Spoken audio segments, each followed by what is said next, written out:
Scrappy friends, welcome back. Today I am going to be working with this June Pagemaps sketch that we chose last month for our one sketch 3 ways hop with my in real life Scrappy friends Sarah and Jackie. I'll have the links to their channels in the description below. So we started a series called One Sketch 3 Ways, and once a month we're going to be posting a video of our layouts based on the sketch. So what I thought I'd do before we do July sketch, which will be in 2 weeks, is do a video using the sketch again from June, just as a little kind of, placeholder. This is what we're doing, reminder of what we're doing, and we've got a Facebook group as well, so just to remind people we're still here between sketches. Just something I thought I'd do. So the sketch we chose is this one, and then there was my take on it. Doing this because I remember to put the picture in. then there was Sarah's take on it. And then lastly, Jackie's take on it. Or, well, not lastly, but, also Jackie's sketch on it. Take on it. That's what I'm doing today. I'm going to be using sketch again. And what I thought I'd do, because Sarah's and Jackie's, they both turned it. So the elements were horizontal. What I thought I'd do is look at doing that, because the photo I've got is a portrait photo. It is Mr. Ding with little O. It's a companion page for a layout I did last month. So yeah, that's what I thought I'd do today. And before I get started, sorry, lots of ums in this, I do apologise. Before I get started, if you're not already a subscriber, please think about hitting that subscribe button. Just let you know when I've added a new video, and it just really helps the channel and helps people to know I'm here. And if you've liked the content, somebody else might also. If you do enjoy the video, please hit that thumbs up, the like button, and let me know in the comments what you've enjoyed. Not sure what today, pop an emoji. Not sure what to say even. Pop an emoji that represents scrapbooking for you, or sketches, or your favourite, a little smiley, just for the sake of engagement with the video. All of that out of the way, let's get scrapping. So just showing you there the 4 layouts with the Pagemaps sketch. Print them all out together to help me decide on how I'm going to change this up. So I am just going through the scraps from the layout that I created for the Halo My Pie design team, which used these papers. So these are the scraps. I did a layout which was Mr. Ding with little O on the floor here at Minnie's Emma's house, playing with his blocks and building towers. This is the companion page for that layout.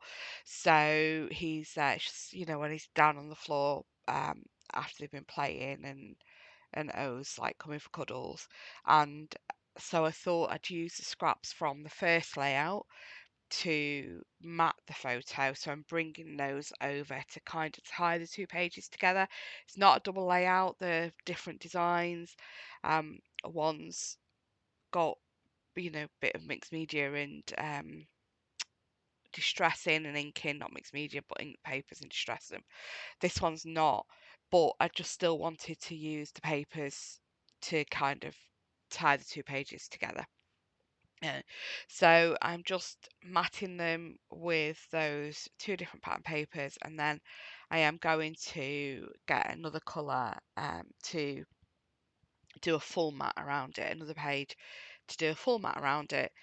I'll do that shortly, but right now I'm just going to do the vertical pieces that are coming down the page. So on the sketch they are horizontal, and I've turned the page, so I now need vertical pieces down.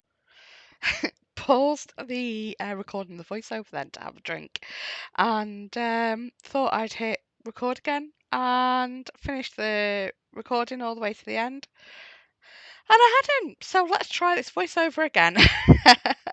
I just took a piece out there which I am going to use to mat the whole photo and matte just so it's got the same colour around, or no, it's got not a white paper base pattern behind it, just to lift it from the white background a little bit. And I do stick these two strips down. Absolutely love that heart paper I've used. I might need to buy a single sheet from the open stock of that one. Trimming the border strip off this, because the manufacturing strip off this, I should say, because I'm going to come in with this EK Success spiral note bound punch to punch along and create a border piece for going down the side of the page there. So just moving it along and using the guide on the punch to do that. I kind of mess up taking the punch pieces off that, struggle a bit with that. So yeah, I use my two-way glue for this strip, and you'll see me doing that shortly. Just mainly because I want it to be have a little bit of time to move it and make sure it's right. I'm just pulling out the Hey Look My Pie dies here. There's 3 different sets in that pack there that you just saw. And just using the bumpy border there for doing the 2 pieces around the photo. And then I think I stick down next. I pull out all the embellishments, but I do think before I do anything else, because every time I touch stuff I'm knocking it, I do actually stick everything down. So just popping these pieces in, and I thought I put them the wrong way around there, and I haven't. So I put the adhesive originally on top of the border and then realised it's sticking to the back, so I just have to do it again. And you notice I don't put the glue in to the edges. It's just so if I decide later to distress, or if I'm tucking anything under, I've got that movement there to have room to do that. And that's the same on my photo mat, and also adding the foam to the back so that there is room to tuck things under and in the layers. The border strip there, the glue's just drying, because when it is wet, it is not very forgiving, and it's an instant, more or less kind of an instant bond. If you let it dry a bit, it kind of goes post-it note sticky, so you get a little bit of time to move things about, make sure you're happy, peel it back up again. So for this kind of fiddly stuff, and for when I'm doing alphas, I really like to use that for that reason. And it does go permanent. It just gives you that little bit of time at first to be able to move it. I'm pulling that backing sheet from one of the embellishment packs out there, because I am going to use that. You'll see me use that shortly. I'm just going to sort out the ephemera pieces now, and you'll see there I've pulled some pieces out that I might use. Go through the stickers and the cutter parts, and I do cut a couple of pieces out of this. So I cut that journaling spot out, and then Perfect Day, I think, is the piece that I use. So yeah, and and the little label for the top of the photo for me to pop the date on. So I need to go back to my computer and check what the date was for this. Just having to play with where the position is of them.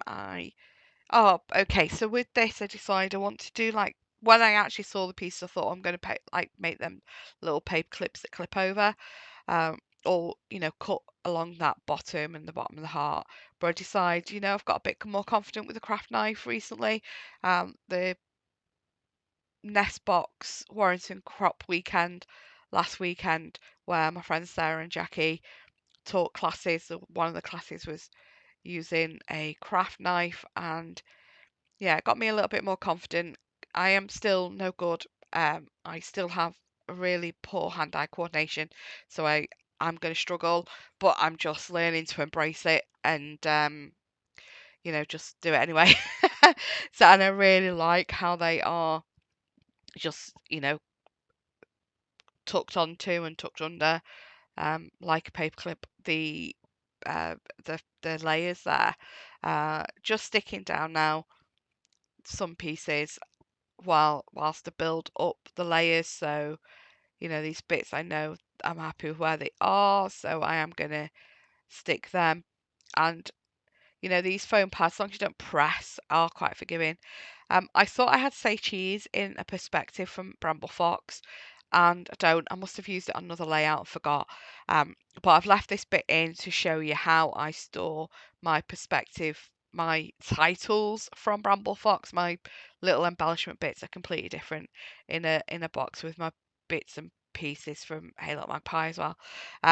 So yeah, I was just showing you there whilst trying to find a word which I don't have. So on the companion page for this, the page that I did first, there is the big star pattern paper that I've cut star out of, and some of the waste from that is used as some of the layers on this photo. And when I saw these backing pieces from the packs of ephemera, I thought, well, you know, that's perfect. I can cut the star out again, and I've kind of duplicated that element across the two pages as well, which helps kind of tie the two very different pages using the same, you know, the same collection, but the stars slightly different, and they're, you know, it's not a double layout, they are companion pages. So little elements that will tie them together.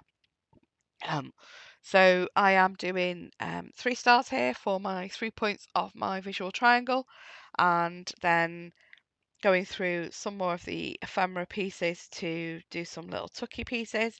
So just popping that label into the side there. It does come up, I have to lower it down a little bit because I don't want the word on the bottom. I think it says notes, but it's pointing the wrong way.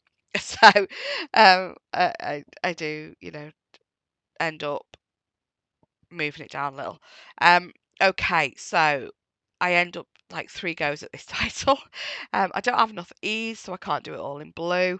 I then do it in blue and buff and decide you can't see it, it doesn't stand out enough. I'm just using a piece of release paper here to position it. I kind of like the position, I think that looks okay, but I think it's not going to show up very well, and I'll make a change in a minute. Cutting with a 1 3/8 EK Success. I think that one's from Stampin' Up. Punch the one of the circles there from the cut parts, and again I used the craft knife and cut along the edges of that star to make it, you know, so the circle's tucked under but the star's popping over the photo, and pop some 3D foam on the back of that because that's not moving. I'm happy with where that is. And then I make a mistake and pop 3D foam on the back of this journaling spot. I hadn't wanted to stick it, which is why throughout the whole process up until then it hasn't been stuck down, because I need to actually write my journaling on it. So yeah, make a little loops. It isn't stuck to the page, so it still comes up, but it isn't completely flat for when I am writing my journaling.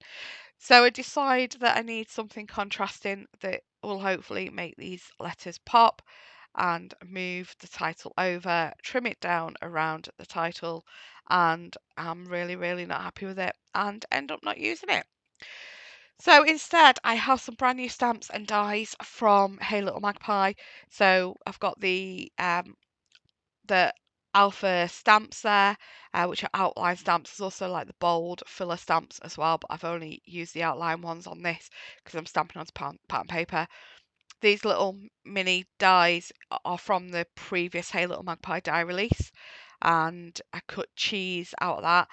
I haven't showed you stamping the cheese in the big because I realise I've done cheese, and out of the big alpha stamps and dies I wanted to do say, so that the say cheese end up the same length.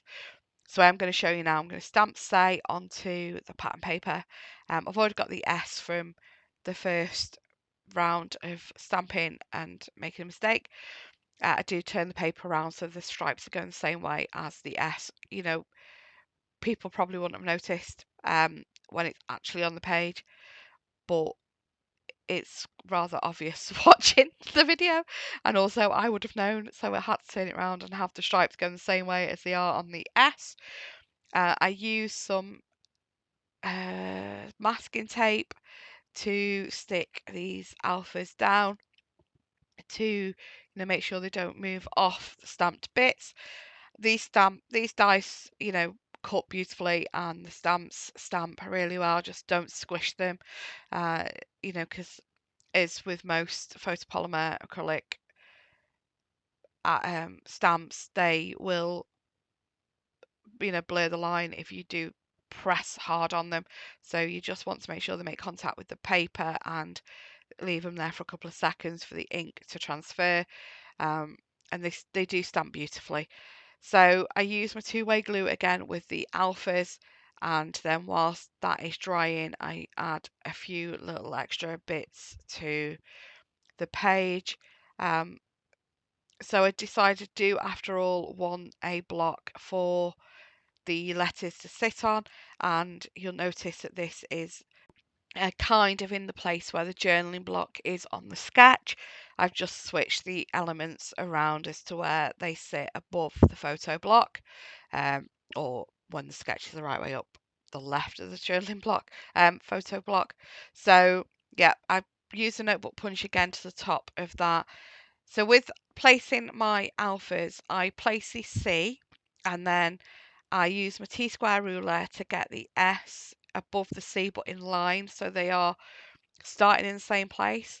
I then put down say, so I've got the whole word there spelled out, and then with the end E in cheese, I line that up to the end of the Y. I've then used that to distribute the rest of the letters evenly throughout the word cheese to make the two words, although they are different fonts and different sizes, they are the same length, which is why I've chose these two different fonts for doing this. And just close up there for you, showing the stamped say.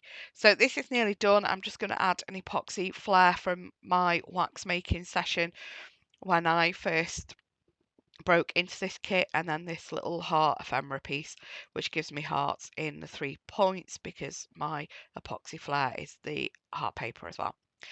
Thanks so much for watching. Please check out the links in the description for the Facebook group and Sarah and Jackie's layouts, and we shall see you in 2 weeks for the July